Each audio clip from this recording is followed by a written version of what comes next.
Attempted holdup, Frank. Cashier's the only witness. According to her, the gunman shot the teller, she grabbed the gun and shot the holdup man. It's the same MO as the others. It could be, but this one has an interesting wrinkle. The gunman twice is a good family man with no prior record. Can I talk to her? Sure.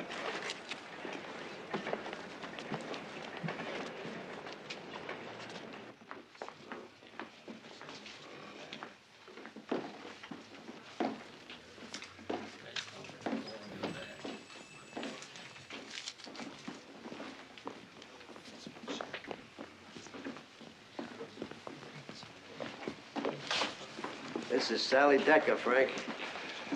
Hello, Miss Decker. Hello. I'm Captain Frank Drebin. I understand you've had a pretty rough time. Yeah, it was pretty bad. Cigarette? Yes, I know. Well, do you feel up to any questions? I'll try. Where were you when all this happened? I was right here at my desk working. And when was the first time you noticed something was wrong?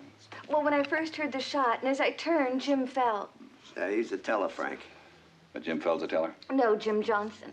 Who's Jim Fell? He's the auditor, Frank. He had the flu, so Jim filled in. Phil who? Phil Din. He's the night watchman, Frank. If only Phil had been here. All right, now, wait a minute. Let me get this straight.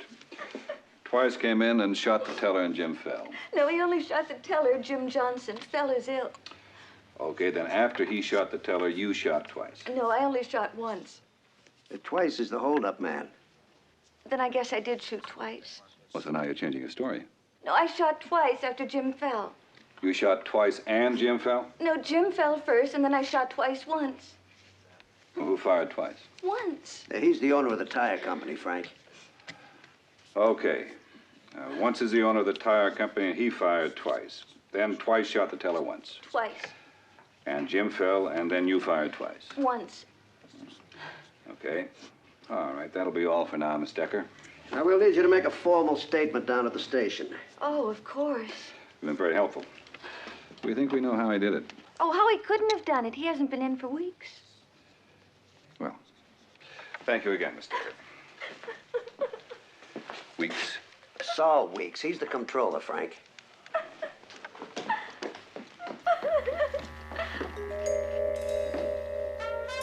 Sally Decker told a convincing story.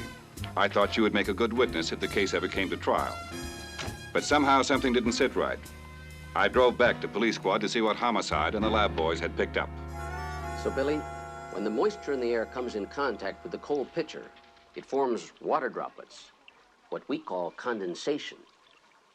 Just like on your mother when she gets out of the shower, glistening with tiny little beads of...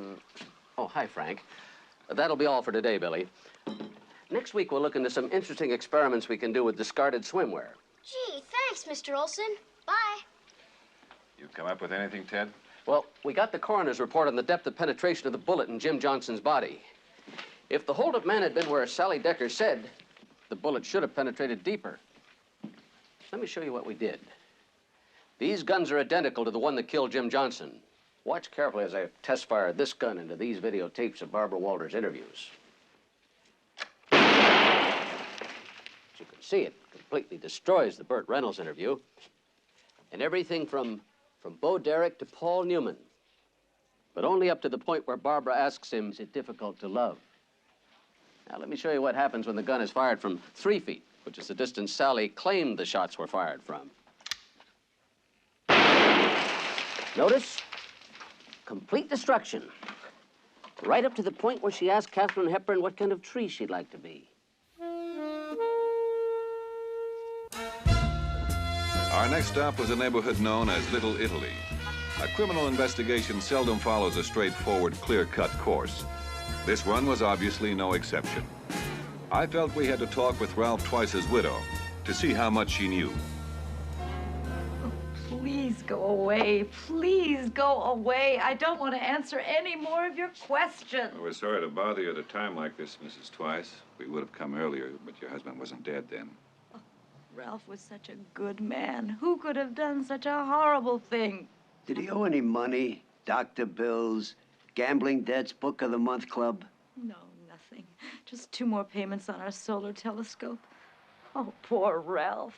Do you know what it's like to be married to a wonderful man for 14 years? No, I can't say that I do. I did live with a guy once, though, but that was just for a couple of years. Oh. Usual slurs, rumors, innuendos people didn't understand. Oh. Ran him out of town like a common pygmy.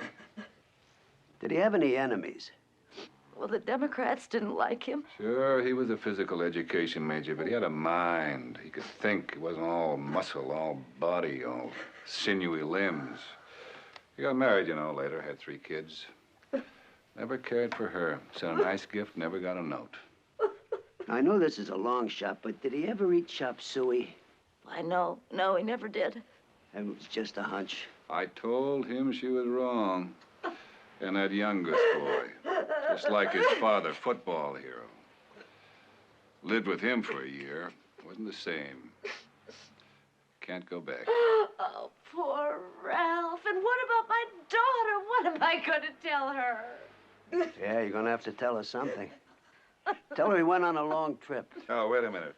How about a big monster came and took him to daddy heaven? Oh. Nah.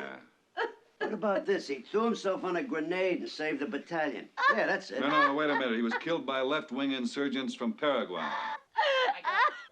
No, Bolivia. I got it. He was traded to the Cubs for Reggie Jackson.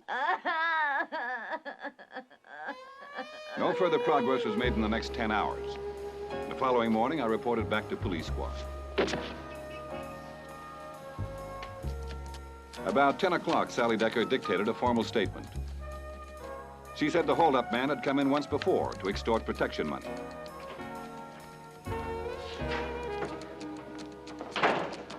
No new? Nothing. Anything here? Not until we get the lab reports. I got them right here, Chief. Reports on our APB negative. R&I rundown on twice, negative. Fingerprint identification, negative. Well, if he's crooked, he sure had a lot of people fooled. What about the final autopsy report on Johnson and Twice? They should rest in peace. Yeah, anything unusual there? Yeah, take a look at that section on bullet penetration.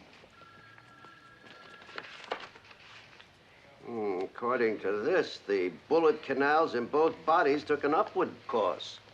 And they're standing face to face, just a few feet apart. Get me Pete Prusing at Homicide. Tell him I want to meet him and a few of his men down at the Acme Credit Union. Right away, sir. Oh, hi, Frank. What's up? That guard discovered the body about an hour ago. Somebody went in here right before it happened, but the guard's got bad eyes and can't make an ID. We're dusting for prints now. What happened? Kid named Mike Schultz. Set up to look like suicide, but I'm not so sure. Why would a boxer who just scored the biggest victory of his career go out and commit suicide? Were you thinking murder? It could be.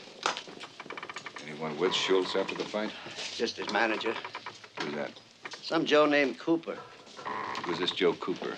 No, it's Sal Cooper. Manages half the boxers in town, and they're all on the take.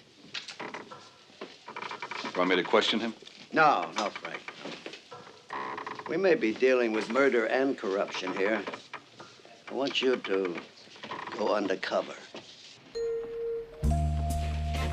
I knew that Montague Martin was one of the few criminals who still tampered with the outcome of fights.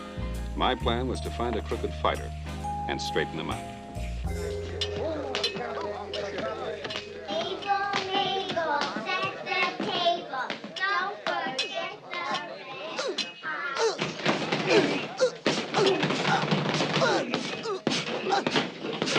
That you, Buddy Briggs? Yeah.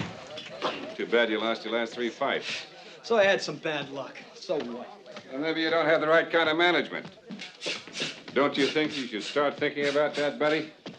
I make a pretty good living. Maybe you can make a better one, and a cleaner one, and a better one. Where's your manager? In the back.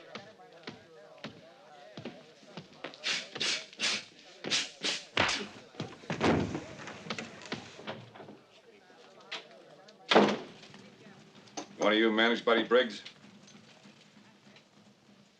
Yeah. You gotta be Cooper. I hear you own a piece of just about every boxer in town. Yeah, what's it to you? I'm a manager. I want to take over Buddy Briggs' contract. And what are you, some kind of wise guy? Yeah, I'm a wise guy. With a lot of long green. You manage long green? I'll trade Buddy for long green. No. I mean, I got cash. You manage Johnny Cash, too? Wait a minute. Who are you? Kelly. Bob Kelly. Mind if I sit in a few hands? Your money's good here. Good year. You got the blimp, too? It didn't take long for me to see that the game was as crooked as Cooper's smile.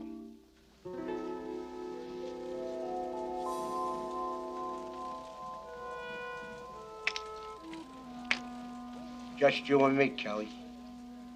I raise you 500. Well, that's my kind of action. There's your 500. $1 grand more.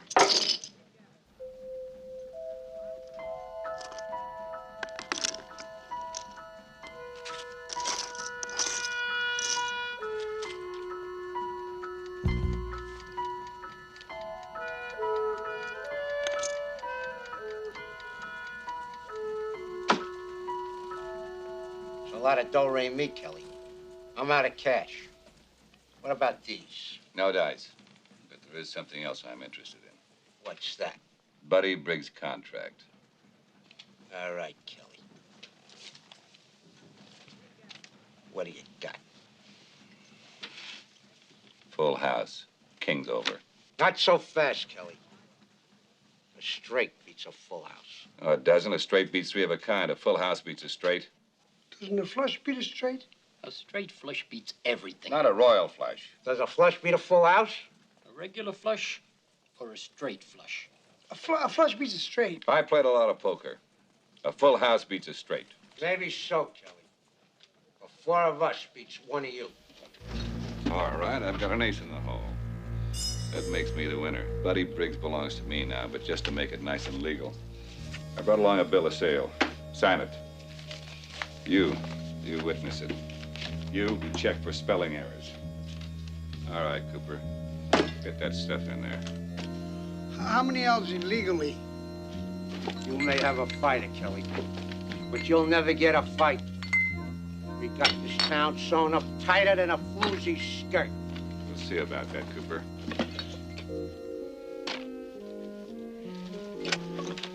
Well, gentlemen, it's been a nice afternoon.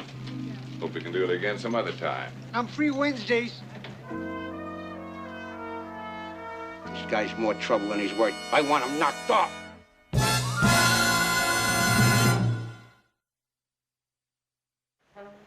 My plan was working. I was now Buddy Briggs' manager. But I still had no way to connect Cooper and Martin with the murder.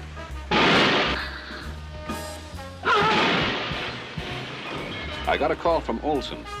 The lab had come up with something. So you see, Katie, when I throw this switch, the electrical current from the power source is able to continue its journey to its final destination. In our case, the light bulb. Gee. All set, then? Yes, so, Mr. Olson. Here we go. Oh, hi, Frank. Ed? Yeah. Why don't you run along now, Katie? And next week, remember to bring 3 things from your mother's dresser. Gee, thanks, Mr. Olson. Bye. Anything on the Mike Schultz case? The dead boxer? Well, there weren't many clues. Any prints? No, but we found some whiskers. Oh? Take a look in here.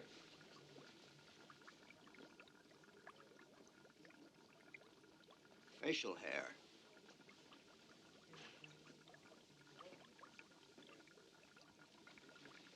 Yep. Hair is like fingerprints. No 2 follicles are alike. The strand on the left belongs to Schultz. The one on the right was found near his body. So whoever belongs to that whisker is our killer. Have you identified him? Yes. It belongs to him. Luca Burnett was a 5-time loser who was working for Montague Martin. Now I knew who was responsible for the murder, but I needed someone who wasn't afraid to talk. The next step was to work on Buddy Briggs. Hi, Buddy. What are you doing here? I'm your new manager. Hey, look, Buster. I don't know who you are or what you're trying to pull, but I work for Cooper. Not anymore. And you don't go in the tank anymore either. I don't know what you're talking about. All right, Buddy, play it stupid. I don't care, you hear me? I don't want to end up dead in some locker room. Now get out. Mary. Mary, why aren't you a waitress school? Mary, you've been drinking again, haven't you? You're a bum. Mary. The only money you've ever earned is by throwing fights. You're not the man I married. How can you say that? Because here's the man I married. Mary, I love you. I'm trying to give you all the things you never had. A decent home, decent life, your own synagogue. You're never gonna give me those things. And you know why? Because you got no guts. You're scared of Martin and Cooper. They own you. Nobody owns Buddy Briggs. Nobody. Don't lie to me. Every big fight you've ever been in, you've taken a dive. And you know what? You could have been somebody. You could have been a contender instead of a bum, which is what you are.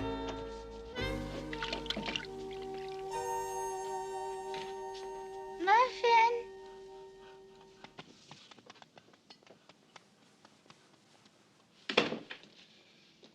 Buddy, I'm here to help you.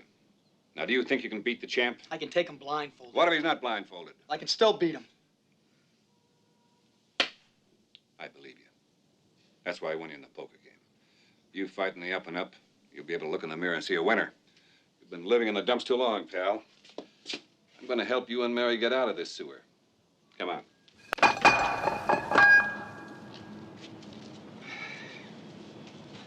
right, buddy. Now, you meet me tomorrow at Maury's Bar in Prospect. I'm going to get you a fight with the champ. Well, how are you going to do that? You leave that to me. There'd been a recent wave of murders at the city zoo. I was bringing in a suspect when I got a call from headquarters about the kidnapping of Terry Burton. I headed for the Burton mansion.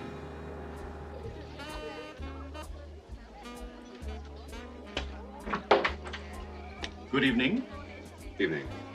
Is this 808 Garbar-Nippers Road? Maple Street? Yes, sir, it is. I'm from police squad. I'd like to see Captain Hawkins. Of course, Lieutenant Flebner. Drebin, do come in.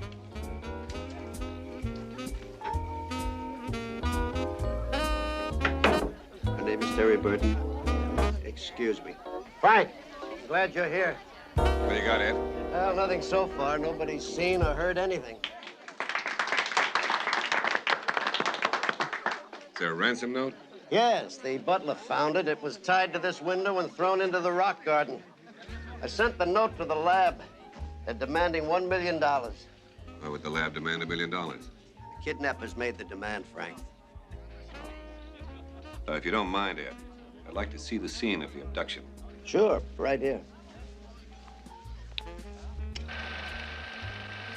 The abduction scene, 1, take 3. I love you too, Kingsley.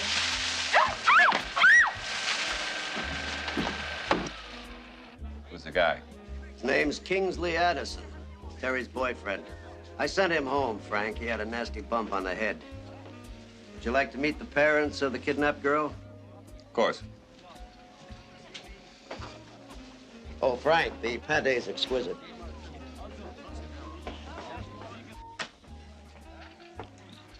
Excuse me, Mr. and Mrs. Burton, Lieutenant Drebin. Mr. Drebin. The feeling is mutual. Now, I know this is trying, but we've got to ask you a few questions. By all means. You tell me, did your daughter receive any threats on her safety recently? No, she didn't. This whole thing came as a total shock to us. Hello? It's the kidnappers. Please let me speak to my daughter. All right, relax. Keep calm. Norbert, get a tap on the phone. Yes, What'll I do? Keep the kidnapper on the phone so we can trace the call. Go ahead. Where is my daughter? Is she all right? Okay, I understand. No, no, please don't hang up. Oh, please don't hurt my daughter. I love her so much. Terry is safe, isn't she? No, don't hang up. Please don't hang up. Oh, is it cold where you are? It's warm here. Who do you think will win the NBA Pacific Division this year? Who do I think?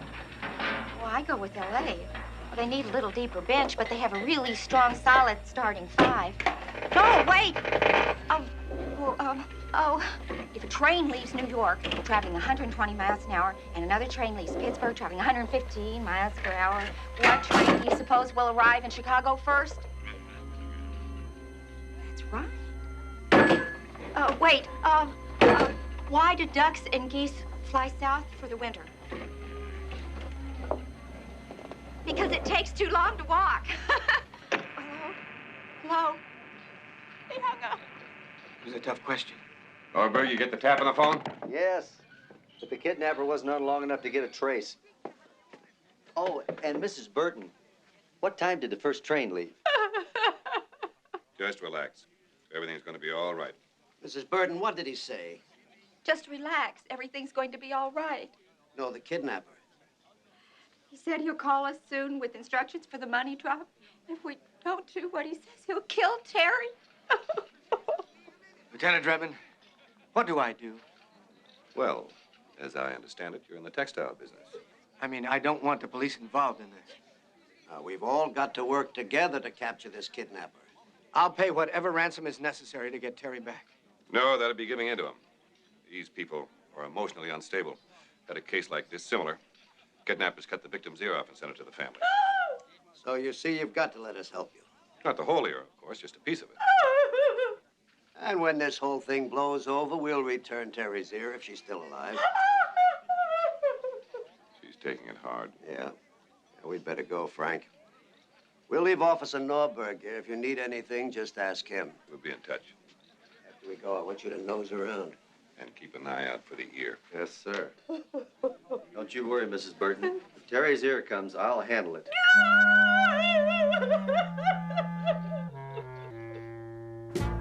The next day, I decided to talk with the one witness to the kidnapping, Kingsley Addison. Kingsley played basketball every afternoon at the Shorewood High School playground. I'd talk to him there.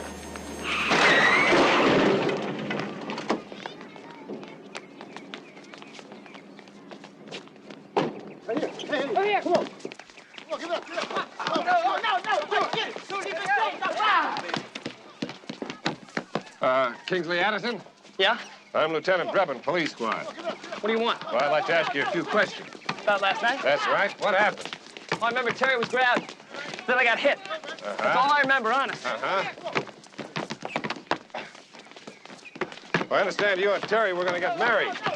Yeah, I wanted to marry her. She, just hadn't quite made up her mind yet, that's all. Well, it doesn't sound to me like you were very sure Terry was going to say yes. Hey, baby. Terry comes from a large amount of money. You think you make enough to keep her in the lifestyle she's accustomed to? Of course, I have a job. Well, I've done a little checking on that. You owe a lot of money to a lot of people. You need more than a job. You think I married Terry for her money? I didn't say that.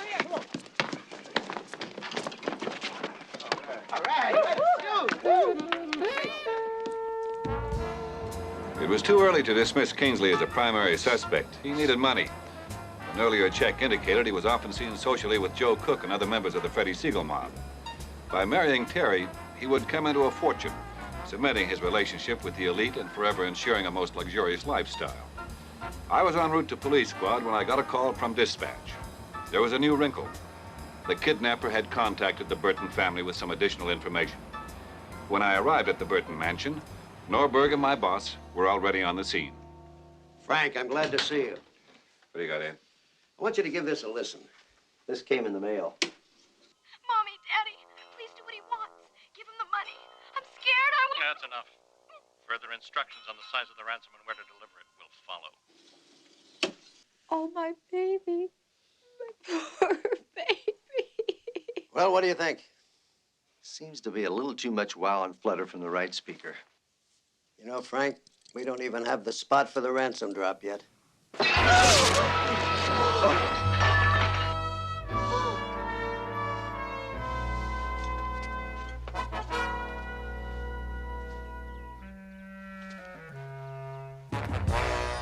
All right, buddy, talk. Talk! He can, Frank. Can't you see he's a mime? Huh? All right, what do you got? What's this? It's charades, Frank. Oh, great. What's the teams? 5 words. Finger. First word. Good, Captain. You're getting on something? A shirt. A car. A woman.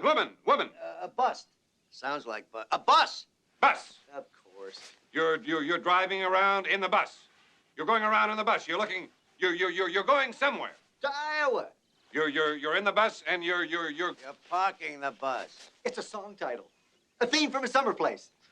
You're driving around and you're looking for a place in a bus depot. A drink. A protein shake. Thirsty. Thirst. You're tired. You say it's nighttime. You're going to sleep. You're in bed. Your hand is shaking. Alarm. The alarm is. You're waking up. In a hotel room. No, in a motel room. No, I got it. In your aunt's house. You're waking up in the morning. In the morning. Day. Thursday. Thursday at the bus depot. At 10 o'clock. We win! We did it, Captain! Not now, Norberg.